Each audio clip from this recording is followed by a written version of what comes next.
We have a massive show on deck here at the Heat Report by Chat Sports. I am Nick Roloff because Pat Riley did his end of the season press conference today, and it was live streamed. I watched the entire thing. I have my top takeaways from this press conference because Riley shared a lot about his future, the future of Tyler Herro, Bam Adebayo, and potentially moves that could be made this upcoming offseason. So make sure you are subscribed and make sure you have your notifications turned on because we are going to put out content on the daily basis here all off season long. And I don't want you guys to miss anything we do. We have 22,300 subscribers, but only 2.9K of you, 13%, have your notifications turned to all. Make sure you have them on all so you don't miss a piece of content we put out. All right, the number one takeaway. Pat Riley was dead stone cold asked, will this Heat roster be, quote-unquote, running it back? He said no. This is the exact quote that Riley had. Said, we probably won't run it back, but players just won't show up. You have to make deals. You have to look at the board. I think it's a fascinating discussion of running it back. It made sense to a degree over the last 4 seasons at times. Like, yeah, I know a lot of people wanted the Heat to maybe go out and trade for James Harden after the bubble run, but it made sense to run it back, right? They just made it the finals, and Goran was going to come back healthy. Jimmy, Bam, Herro year 2. Like, it just didn't work out. And I know it's been frustrating to see the team and the roster stay relatively the same over the past couple of years, but now it makes sense, right? Like, that they're not going to run it back. It's interesting, though, because the Heat have 14 players under contract. So, if the Heat are going to change up the roster, you would look to the trade market to see if there is going to be a lot of changes to this roster. Now, I will be honest, folks, I'm a little bit skeptical of a crazy trade. Like, I don't think they're going to go out and make a Giannis deal. We could talk about the rumors if the Heat are linked, but I don't think it happens. I don't think they go after Ja. I don't think they go after Trey. But it does sound like some moves around the margins could be made. Riley referred to a lot of lateral moves that could be beneficial by bringing in maybe not better players talent-wise, but better fits around Tyler or Bam, better leaders, if you will. So there could be a lot of lateral moves made this offseason rather than a crazy, crazy upgrade. But let me know, what was your biggest takeaway from the Pat Riley press conference? I think there's a lot of things to discuss, but let me know which one you thought was the biggest down in the comment section. Pat Riley kind of committed to Bam and Herro going forward. Now, I know some people are going to say that Riley could be playing coy and could be trying to up trade value, smokescreen season, whatever you want to say. It sounded legit from Pat Riley on my end. Maybe I'm wrong, but that's what I thought of Riley's quotes today. He spoke very highly of Tyler Herro. We know last year in this same exact spot, he criticized Herro for not being able to stay healthy. This year, he said that Tyler is one of the most ignitable guys in the league. We're happy to have him. He's pivotal for us as an offensive player. We need more around him, interesting, to do a little more of what he does. He's getting beat up, getting overly schemed. I hope he can stay here the rest of his career. So obviously it feels like he wants Tyler Herro to stay. And it almost feels like Tyler Herro is like the son of Pat Riley at times, I'll be honest. I talked about not wanting to extend Tyler Herro because of the defensive issues, and I just think he's always going to be overly targeted on that end unless you have really, really good defenders around him that aren't just negatives on the offensive end as well. But Riley was asked about the extension too. Remember last week when Tyler Herro spoke to the media, he says, you can either pay me now or pay me later. Said Tyler Herro has not received word from Riley in the front office on what their plans are. They haven't committed to anything. But like we continue to mention, the Heat view Herro as a long-term piece for better or worse. And I have been very open. I want to hold off on a Tyler Herro extension. I think one is coming, but I will not guarantee it to be this year. There's a window in October where they can agree to that 3-year, $149.7 million extension. If they wait till next offseason, that grows to 4 years, $200 million. And if he would have make All-NBA, it becomes 5 years, $345. Now, I don't think Tyler Herro is going to make All-NBA next season, but it is interesting to see the Heat maybe hold off. Because if they do hold off, it's hedging their bets a little bit. What if Tyler Hero regresses? What if he struggles next season and doesn't play as well as this year? Well, then you probably have a different thought process on extending Tyler Hero. So if I'm Miami, I am waiting. I'm not doing that 3-year, $150 million deal this October. But we'll ultimately see what happens. All right, number 3. I think the Heat are going to pursue Kevin Durant. I do. I'm not going to guarantee a trade, but it certainly feels like if the Heat do make a move that would be considered seismic, the only one that is actually going to happen is a Kevin Durant deal. 5 Reasons Sports Network, Ethan Skolnick asked Riley if he would manage an aging player again, a la similar to Jimmy Butler. Riley said that if it's the right player and for the right contract, yes, he would. He says, you know what that means? I think everyone knows what that means. Mr. KD 35, come on down. That is the player that most people are going to draw a conclusion from, and that's the one that makes the most sense, right? There isn't an aging star that's going to be coming available on the trade market this offseason better than Durant. Pat Riley has tried to acquire KD via trade or free agency 4 times in the last decade.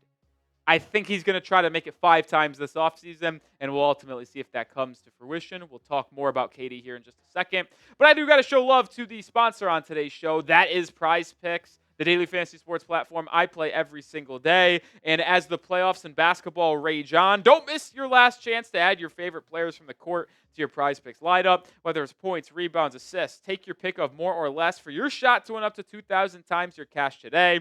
Turn your playoff hot takes into tickets to basketball's championship series. Every lineup you make on Prize Picks will enter you into the Takes to Ticket sweepstakes, which could get you and a +1 a VIP trip to the ship. It is Flex Friday, too, by the way, so make sure you opt in and tap the checkbox in your lineup builder to be eligible for the protected play. Choose squares from any game on the board. If your lineup does not win, you get your net losses back in promo funds up to your promo limit as soon as the lineup settles. You can make a daily entry. You can make weekly, season long. You can play any way you want on Prize Picks. I made a series-long projection for Knicks Celtics. I went more than Jalen Brunson points, more than Kristaps points, and less than Mikal Bridges points. Doesn't look like I'm going to win on this one because Kristaps Porzingis doesn't play basketball and he stinks when he's on the court anyway. But, hey, I move on. I play Prize Picks every day. So why don't you join me? Download the app today, and as a special offer for our listeners, use code CLNS to get $50 instantly after you play your first $5 lineup. That's code CLNS to get $50 instantly after you play your first $5 lineup. Prize Picks, run your game. Continuing the discussion on Kevin Durant, it's quite literally already started. We've already made here on the channel about 2 or 3 videos this offseason about a KD trade. And spoiler alert, the video that we're putting out on Saturday is also going to be about Kevin Durant. But the Miami Herald's Barry Jackson tweeted out that he expects the Heat to go after KD this offseason. Mark Stein on Friday morning reported that the Heat will likely show interest in a Kevin Durant trade. You hear what Riley said, you hear the connections that have been made over the last 10 years, and you hear what Barry and Mark Stein has said. It's obvious. The Heat are going to pursue a Kevin Durant trade. Now, are they going to make it? There's no guarantee. KD being 37 when the season begins and only 1 year left on his contract, he probably has a lot of leverage onto where he will want to go. Does he want to come to Miami with Herro and Bam? I don't know. But I'll make the statement right now. Do I want to acquire Kevin Durant? Yeah, I'll go yes, because I think it's the only way the Heat can be a competitive team that's not a play-in squad the next 2 or 3 seasons. But I'm not mortgaging the future of this ball club. I'm just not doing it. Not trading more than 2 picks. And I could see the argument that trading 2 picks could be mortgaging the future of this team. But if I'm the Heat, I am not going over the top, sending in the God offer package for KD. Not doing it. I will send you 2. I'll send you one of our future picks in 2030 or 2032, and I'll send you the 20th pick in this draft at most, alongside salary filler, whether it's Duncan and Andrew Wiggins, Rozier and Wiggins, either way you want to slice it. One of those 2 or 2 of those 3 guys, 1 or 2 first-round picks, and a young player, whether it's Jaime or Nikola Jovic. I'm willing to do that for KD. That's as strong as an offer ever I'm willing to go. If they want more picks or a better young player like Kel'el Ware, out. Not doing it. And I kind of agree with this take that 5 Reasons Sports Network had as well. So shout out to Ethan Skolnick and the crew over there. They do a great job. Feels like Miami will go after KD. They will pursue Durant. If they do not acquire him, they quote unquote miss out. He goes to a different team like Minnesota or the Houston Rockets. It sounds like it'll just be marginal changes. And it sucks that maybe we have to deal with it's either KD or marginal changes to the roster. But that kind of is where it feels like this is heading based off what Pat Riley said today about the roster, committing to Herro and Bam. I don't think you're going to see Miami trade Adebayo for picks. I don't think you're going to see Herro get dealt unless it's for a player like Giannis, but that doesn't sound like something that's even possible either. So I'm changing my expectations. I am throwing Ja and Trae Young out the window. Not happening. It's either KD or maybe some marginal changes. But let me know your thoughts. Do you want the Heat to trade for Mr. Sniper, Mr. Kevin Durant? Type Y for yes or type N for no. I'm open to it. I'm cool with it, but I'm also not going to be heartbroken if that trade doesn't come to fruition because he is 37 years old and you'd have to pay him a massive extension. All right, the next takeaway, and I know this one's going to be a lot of people up in arms and a lot of people are going to ask about this. He's not stepping down anytime soon. I jokingly said I hope he announces his retirement today. If you wanted that, yeah, it's far from the truth. When speaking on his future, Pat Riley said that Mickey and Nick Harrison, the owners of the Heat, met and they've been very good to me. They said, carry on, Pat. I'm going to carry on and try to make this thing better. I just turned 80 and I'm proud of it. I feel great. I'm going to carry on and try to make this thing better. So it's clear that he is going to try to get this team back to a finals contender. I expect 3 more seasons, which is the exact reason why I think a Kevin Durant trade could be the most likely scenario for Miami. Now, do the Heat go over the top? I don't know.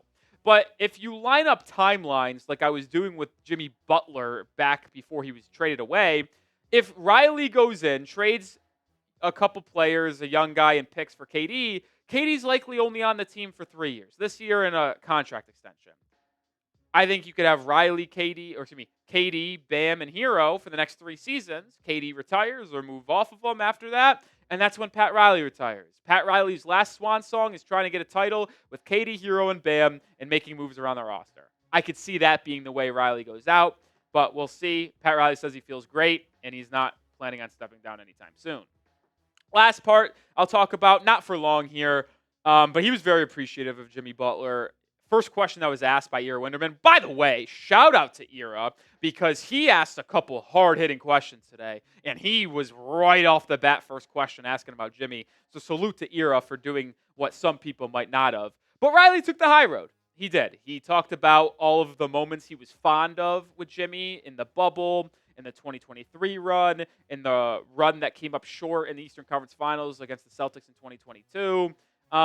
He talked a lot about how it was unfortunate. He didn't like how it went down, but it just happened. 2 alphas got in the room and they disagreed. So Riley took the high road. Give him credit, I guess, for not trying to talk about it any longer.